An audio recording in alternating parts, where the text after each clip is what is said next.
바울이 제 3차 전도 여행에서 이제 그 에베소에 이르러 그 에베소 지역에서 세례 요한의 세례만 알고 있던 이들에게 복음을 더 자세히 풀어줌으로 말미암아 그들에게 성령을 받게 하고 그들에게 안수하여서 성령을 충만케 하고 그들 성령이 충만한 자들은 방언도 하고 예언도 하는 자들이 되게 했다 그랬습니다. 그런데 그 사람들의 숫자가 12이다 아들들이 되었다라는 말씀까지 어제 보았습니다. 오늘은 우리가 읽은 부분에서 말씀으로 일어나는 변화, 기적에 대해서 우리가 묵상하게 되는데 그 기적의 씨앗이 말씀이었다라고 하는 것을 가르쳐주고 계신 것을 보게 됩니다. 8절 보면 바울이 회당에 들어가 석 달 동안 담대히 하나님 나라에 관하여 강론하며 권면하되 말씀 전하는 자의 그 자세도 있고 내용도 여기에 들어가 있습니다. 장소도 있고요. 장소는 회당이었다. 유대적이고 율법적이었던 그 현장이죠. 거기에서 늘 율법을 강론했어요. 다시 말하면 진리를 찾아내지 못하고 진리를 담아준 그릇만 보고 있었던 장소. 거기에 생명을 가진 자가 들어가 그 생명을 풀어내는 그런 부분입니다. 그것을 갖다가 강론했다, 권면했다 표현하고 있는데 그 말씀의 주제가 하나님 나라입니다. 하나님의 나라. 마치 세례 요한이 외침이나 예수님의 외침과 같이 회개하라 천국이 가까웠느니라. 마태복음 3장이나 4장에 있었던 이야기죠. 그렇습니다. 오늘 우리는 바울 사도의 사역에 대해서 특별했다라고 보지는 않습니다. 왜냐하면 성경이 말하고 있는 것들은 바로 하나님이 공평하게 일하시는 누구에게도 똑같은 은혜의 말씀으로 구원에 이르는 것을 이야기하고 있기 때문에 그렇습니다. 물론 그 시대가 달라서 나타나는 현상들이 조금씩 다를 수 있습니다만은 아브라함 시대에나 바울의 시대에나 지금 우리 시대에나 하나님의 일하심은 동일하다는 것 먼저 놓치지 마시고 들어가야만 그들은 어떻게 그렇게 특별했을까? 그 사람들은 그랬기 때문에 그런 일들이 있었나 보다로 가지 아니하고 그 사건들이 오늘 우리 속에서 일어나는 사건들인 것을 발견할 수가 있게 되기 때문에 그렇습니다. 그래서 바울의 사역도 역시 바울에게서만 일어나는 사건이 아니라 말씀을 증거하고 있는 말씀을 가지고 있는 이들이 말씀을 전할 때 일어나는 현상 이렇게 보시면 더 정확하게 볼 수가 있을 것입니다. 말씀을 그렇게 열심히 담대하게 전하자, 그죠? 고린도에서부터 받은 은혜죠. 하나님께서 그런 그 18장에서 우리가 본 것처럼 뭐라 그랬어요? 두려워하지 마라. 그죠? 두려워하지 마라. 여기에도 침묵하지 말고 말하라. 내가 너와 함께 있으니까 어떤 사람도 너를 대적하거나 해롭게 할 자가 없으니 너는 강하고 담대하여서 말씀을 전하라 했던 그 하나님의 은혜가 이 바울 사도로 하여금 아주 강하고 담대하게 그리고 분명하게 하나님의 나라, 하나님의 통치를 설교했던 것을 알 수가 있습니다. 물론 거기에는 어떤 반응이 일어나죠? 두 가지 반응이 일어나죠. 돌을 들어 치려는 자들이 일어나는 것이죠. 마음이 굳어서, 그죠? 9절 말씀에 그렇게 말해요. 어떤 사람들은, 그런데도 불구하고 어떤 사람들은 마음이 굳어서, 이 모든 사람들이죠. 말씀을 듣기 전에, 말씀의 역사가 일어나기 전에 그들은 돌짝밭과 같고 가시떨기나무 밭과 같고 길가와 같은 자들이었죠. 말씀이 들어가면 옥토로 변하는 거죠. 그냥 그들이 옥토밭이고 그들은 여전히 가시떨기밭이 아니라 우리 모두가 다 가시떨기밭이고 돌짝밭이고 여리고성을 쌓아놨기 때문에 바벨탑을 쌓아놨기 때문에 어떤 하나님의 말씀도 들어올 것 같지 않고 하나님의 말씀에 순종할 것 같지 않은 상태, 바로 그들이 거기에서 드러나고 있는 거죠. 말씀이 전해지면 그게 드러나죠. 그들이 바로 그렇게 강팍한 자들이었구나. 그렇게 말씀이 없이 살았구나. 이런 모습을 이제 마음이 굳어져 있다라는 말로 표현합니다. 그래서 어떻게 해요? 순종하지 않고 불순종할 수밖에 없죠. 그러니까 이 세상 사람들은 하나님의 뜻에 관계없이 살아가는 자들, 하나님의 원하는 방향과 정반대. 하나님은 순종하는 삶. 순종이 뭐라 그랬어요? 순종은 내가 없고 내가 없어져요. 그리고 말씀 주신 자의 그 말씀에 따라서 움직여가는 것. 그게 순종이에요. 그저 이것 하라 그래서 그냥 불평을 하면서 그것 하는 것, 이게 순종이 아니라 내가 없어져서 자기 부인이 되어져서 하나님의 말씀 듣는 거예요. 그래서 하나님이 뭐예요? 제사를 원하지 아니하고 순종을 원한다라고 말씀할 수 있었던 것이 바로 그런 부분이죠. 그렇습니다. 하나님께서는 이렇게 순종하고 또 하나님과 함께하는 삶, 평강의 삶을 누리기를 원하지만 마음이 굳어서 돌짝밭과 같은 마음, 그죠? 불순종하는 자들이 일어나는 거죠. 자, 그런데 그 앞에서 또 이제 어떤 상황이 일어나요? 바울을 그리고 그 진리를 비방하는 자들이 일어나죠. 그런가 하면 바울이 그들을 떠나 제자들을 따로 세우고 거기에 뭐가 일어나요? 제자들이 일어나고 있는 것을 볼 수가 있습니다. 항상 그래요. 말씀이 전파되어지면 그 말씀은 반드시 열매를 맺어요. 바울 사도에게 고린도에 있을 때 하나님이 말씀했어요. 여기에 하나님의 백성이 많으니라. 그러니 두려워하지 말고 담대하게 말씀을 전하라. 에베소에서도 마찬가지예요. 어디서도 마찬가지예요. 하나님의 말씀을 전하는 자들이 가져야 하는 자세. 오늘 이 말씀을 통해서 분명히 하나님은 일하실 거다라고 하는 확신. 여기에서 그 말씀을 사모하는 자들이 있으니까 오늘 그래서 당신을 세웠으니까 당신은 강하고 담대하게 하나님의 말씀을 전하라. 그러면 그 속에서 하나님은 말씀을 통해서 일하실 거다라고 하는 사실. 말씀을 받는 사람들도 그렇죠. 오늘의 말씀은, 오늘은 이 장소는, 이 시간은 하나님이 내게 은혜 주시려고 준비하신 귀한 시간이다 라는 생각을 가지고 다가오면 그 시간 누가 말씀을 전하든지 관계없이 그는 하나님의 은혜를 받게 되고 진리를 거기서 얻게 되죠. 그렇습니다. 그래서 우리는 어떤 자세로 말씀을 전하는가, 어떤 자세로 말씀을 받는가, 이것은 굉장히 중요한 거예요. 하나님이 내게 은혜 주시려고 이러한 시간을, 이러한 기회를 우리에게 준비해 주셨구나. 그는 반드시 은혜를 받아요. 그러나 어떤 사람들처럼 마음이 굳어져서 그러면 어떻게 되겠어요? 말씀을 받질 않아요. 거부하게 되죠. 말씀을 받는 자들 거기를 두란노 서원을 세웠어요. 그래서 거기서 날마다 강론해서 2년 동안이나 말씀을 강론했다. 말씀을 강론하자 그들 속에 어떤 일이 일어나요? 말씀의 역사가 일어나는데 그 말씀의 역사를 오늘 여기서 표적들로 나타나고 있는 것을 보게 됩니다. 11절 하나님이 바울의 손으로 놀라운 능력을 행하게 하시니 바울에게만이 아니라 말씀을 가진 자들을 통해서 말씀이 그들을 통로로 삼아 축복의 통로로 삼아 그 다음 사람들에게 말씀의 역사를 이루는 거죠. 뭐 하겠어요? 그들의 굳었던 마음이 옥토밭으로 변하는 과정이고 하나님의 뜻을 깨달아 알지 못하던 자들이 이제 싹이 나고 자라나고 꽃이 피는 장면이 보이겠죠. 여기에 그걸 갖다가 뭐라 그래요? 병든 자들이 낫는다 이렇게 나오거든요. 어떤 병들이었겠어요? 우리는 복음서에서 봤던 병들이죠. 안진뱅이가 일어나는 거죠. 땅에 속했던 자가 일어나는 거예요. 그죠? 소경이 눈을 뜨는 거예요. 영적인 소경이 눈을 뜨는 거죠. 귀머거리가 듣게 되는 것이죠.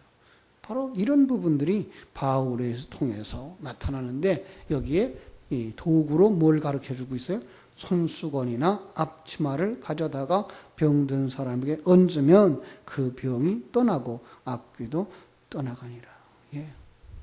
덮어줌이죠. 이것은 노아의 홍수 후에 우리가 그 덮어줌의 은혜를 아는가 모르는가에 대한 이야기를 할 때 했던 이야기와 같은 거예요. 우리는 그리스도의 의를 덧입었기 때문에 하나님의 사람으로 변화되어지고 의로운 사람이 되어지는 거예요.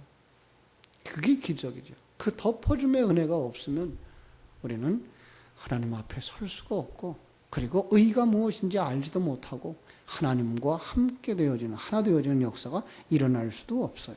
물론 이 상황은 바울의 시대에는 바울을 통해서 그런 손수건이나 앞치마를 가져다가 덮어도 병든 자가 낫는 그 단어 그대로, 글자 그대로의 역사가 일어났어요. 그러나 이걸 기록해서 우리에게 주실 때는 바울만 그렇게 했단다, 바울이 그렇게 했으니까 오늘 너희들도 그렇게 해도 된단다라는 것이 아니죠. 그런 똑같은 생각을 가진 엉터리들이 무슨 얘기도 해요? 이 물에다가 기도했으니까 이 물 갖다 마시면 낫는다는 얘기를 하는 이런 엉터리들이 나오는 거죠. 아니요. 그것은 하나님의 말씀의 역사지, 그들이 그러한 물건을 가지고 능력이 전달되어지거나 하는 것은 아니라는 사실을 우리가 기억해야 할 것입니다. 그래서 여기에 이런 생각, 이런 이야기를 삽입해 놓았어요. 자, 마술하는 자들이, 마술하던 어떤 유대인들이, 아직도 그들은 유대인들이에요. 제자들이 되어지질 않았어요. 시험을 삼아서, 그죠? 시험 삼아서 뭐래요? 망령되이 악귀 들린 자들에게 주 예수의 이름을 불러 말하되 내가 바울이 전파하는 예수를 의지해서 너에게 명하노라 하더라. 흉내내 보는 거죠. 모방하는 거죠. 자, 그랬더니 어떻게 돼요? 그들이 나가지 않죠. 자, 모방하는 자들을 통해서, 여러분, 모방하는 자들을 통해서 역사도 일어난다는 사실을 아셔야 돼요. 우리는 지금 여기에 복음을 이야기하고 있기 때문에 모방을 통해서 지금 전혀 역사가 일어나지 않고, 전혀 역사가 일어나지 아니하고 그들이 오히려 해를 당했다라고 말하고 있어요. 이건 복음에 관한 이야기이기 때문에. 그런데 실제 현장에서는 모방을 하죠. 우리 연세 많으신 분들은 과거에 미신을 섬겨보시고 구슬해 봤을 거예요. 구슬하다가 마지막에 가면은 이렇게 귀신이 나갔나 안 나갔나를 이렇게 테스트하죠. 그때에 칼을 던져요. 칼날이 밖으로 나갔으면 귀신이 나갔다 그러고, 그러지 않으면 다시 뭘 하고 또 다시 그래요. 마지막에 어떻게 하는지 아시죠? 땅바닥에다 십자가를 긋죠. 모방이에요. 예. 엊그제도 텔레비전에 무당들이 나오고 중이 나오고 했는데, 무당들이 가지고 사용하는 도구들이 절간에서 사용하는 것들을 그대로 가져다가 쓰고 있는 모습들이죠. 모방이죠. 그런데 모방하는데 불구하고 세상에는 어떤 역사가 일어나요. 예. 이런 부분이에요. 모방에도 역사는 일어나요. 그런데 과연 어떤 역사일까라는 것을 우리가 다시 한번 깊이 생각해 볼 수 있어야 되는 것이죠. 악귀 들린 사람들이 그들에게 뛰어올라 눌러 이기더라. 그들은 뭐 하는 거예요? 점점 더 악해지는 거죠. 예, 그렇습니다. 그러나 모방을 해가지고 그들이 능력이 나타나고 역사가 나타나면 그들은 더 어떻게 된다고요? 더 악해지는 거예요. 그 일로 말미암아 더 악해지는 상황인 거죠. 에베소에 사는 유대인들이나 또 헬라인들이 다 이 일을 알고서 두려워해서 오히려 뭐예요? 주 예수의 이름을 높이고 주께로 돌아오는 역사를 보게 됩니다. 그로 말미암아 에베소 교회는 이제 든든히 서가게 되는 거죠. 자, 그런데 우리가 에베소서를 가보면은 바울이 에베소 교회에 대한 안타까운 마음이 있어요. 이렇게 표적이 많은 곳에 무엇이 없는가 하면 하나님에 대한 이해가 적어요. 그래서 에베소서에 가보면은 어떤 말씀을 바울 사도가 하고 있는가를 우리가 볼 수가 있어요. 특별히 에베소서 1장에서 그렇게 하죠. 1장 17절에 보면은 주 예수 그리스도의 하나님 영광의 아버지께서 지혜와 계시의 영을 너희에게 주사 하나님을 알게 하시고 너희 마음의 눈을 밝히사 그의 부르심의 소망이 무엇이며 성도 안에서 그 기업의 영광의 풍성함이 무엇이며 그의 힘의 위력으로 역사하심을 따라 믿는 우리에게 베푸신 능력이 지극히 크심이 어떠한 것을 너희로 알게 하시기를 구하노라. 바울 사도가 간절히 기도하는, 에베소 교회를 향하여서 안타까워하는, 또 우리가 요한계시록에 가보면은 에베소 교회가 어떻게 되어져요? 처음 사랑을 잃어버려서. 그러니까 그 바울 사도의 가르침을 잃어버려. 뭐 때문에? 표적과 밖으로 드러나는 어떤 현상들 때문에 잃어버리는 거죠. 우리는 표적이 있어요. 병고침 있어요. 문제 해결 있어요. 그러나 거기에 집중하다 보면 어디로 가버린다고요? 세속적인 종교로 변질되어진다고요. 우리가 바라봐야 될 것은 바로 진리의 말씀이며 하나님이 함께 하시는 것. 그래서 이 환경이, 그것이 고난이고 고통이고 질병이라 할지라도 하나님이 나를 만드시는 하나님의 일하심이구나를 깨달아 알 때 그들은 영원한 세계로 마음을 옮겨갈 수 있고 하나님을 더 깊이 알아가고 그 나를 사랑하시는 그 주님과 더 가까워질 수 있는 것이지, 문제를 예수 믿는 그것, 기도하는 그것으로 통해서 내 문제가 해결되어졌다, 병이 나았다 그러고 나면 그들은 모든 문제가 다 해결되어질 것처럼 거기에 매달리게 된다. 현실적인 문제 해결에 매달리게 된다고요. 아니에요. 하나님의 일하심은, 하나님의 나라는 하나님의 통치를 말하는 거예요. 그래서 예수님이 뭐라 그래요? 회개하라, 천국이 가까웠다라는 말씀 속에서도 우리는 뭘 볼 수 있어야 돼요? 지금 하나님이 우리와 함께 하고 계신 것을, 그리고 하나님이 나를 인도하고 계시고 섭리하고 계신, 통치하고 계신 것을 누리는 그 삶 속으로 우리가 들어가서 전능하신 하나님이 지금 나를 만들어가고 계시는구나. 이 환경도 나를 만들어 하나님의 아들, 그리스도의 신부 되게 하기 위한 가장 좋은 환경이구나. 가장 아름답게 일하고 계시는 거구나가 나올 때 찬송이 나오는 것이고 감사가 나오는 것이고 거기서 생명이 흘러넘치는 것이지, 어떤 표적들이나 세상의 문제 해결을 신앙생활의 중심으로 삼고 있다가는 또다시 진리를 잃어버리고 어디로 가버려요? 곁길로 가버린다고요. 자, 우리가 너무나 쉽게 속아 넘어가는 부분이 있어요. 하나님의 예정이라는 거예요. 하나님이 택했으니까 자기를 하나님도 아니면서 뭐라 그래요? 하나님이 나를 택했어라고 믿는 거죠. 분명히 하나님이 택하셨어요. 그럼에도 불구하고 우리는 그 택함이나 하나님의 예정을 완성된 후에 돌이켜보면서, 야, 하나님은 이렇게 큰 계획을 가지고 우리를 만들어 가시는 분이구나를 표현해낸 단어가 예정이라는 단어지, 하나님이 나 택했으니까 난 아무렇게 살아도 천국에 가, 나는 이 세상 것만 생각하면서 살아가도 이 세상에서도 복을 받고 천국에는 당연히 들어갈 거야 라는 생각은, 이건 굉장히 무서운 함정이라는 것을 우리가 깊이 알고 정말 바른 신앙에 굳게 서며 하나님의 다스림 가운데에 여기서 여러분들이 서 있음을 깨달아 알고 그 속에서 하나님을 찬송할 수 있는, 그 생명을 흘려 넘칠 수 있는 이런 하나님의 도구들, 하나님의 사랑을 받는 자녀들이 되어지기를 주님의 이름으로 축원합니다. 기도하겠습니다. 하나님 우리 아버지, 하나님의 말씀이 전파되는 그곳에 기적이 일어납니다. 굳게 닫혔던 마음의 문들이 열려지고 여리고성 같은, 바벨탑 같은 옛사람이 무너지며 안전뱅이가 일어나고 소경이 눈을 뜨고 귀머거리가 듣게 됩니다. 정녕 우리는 이 진리를 가진 자인지 아니면 아직도 말씀을 모방하고 있는 자들인지 우리 자신들을 살펴보면서 그저 말씀을 지식으로나 가지고 있는, 그러면서 그 지식을 가지고 남들을 판단하고 있는 자가 되지 말게 해주시고, 그 말씀이 내 안에 생명이 되어지며 그 하나님의 세계가 내 안에서 이루어지며 그 하나님의 통치를 인정하며 하나님이 나를 인도하시고 계심에 기쁨과 감사와 평강이 있는 삶, 이 처음 믿음, 이 진리를 잃어버리지 않는 사람들이 되게 하여 주시옵소서. 하나님을 알고 예수 그리스도를 알고 성령의 일하심을 알아 만들어져가는 내 모습, 그 속에서 찬송이, 감사가 넘쳐나도록 우리 하나님 두 손 들어 축복해 주시옵소서.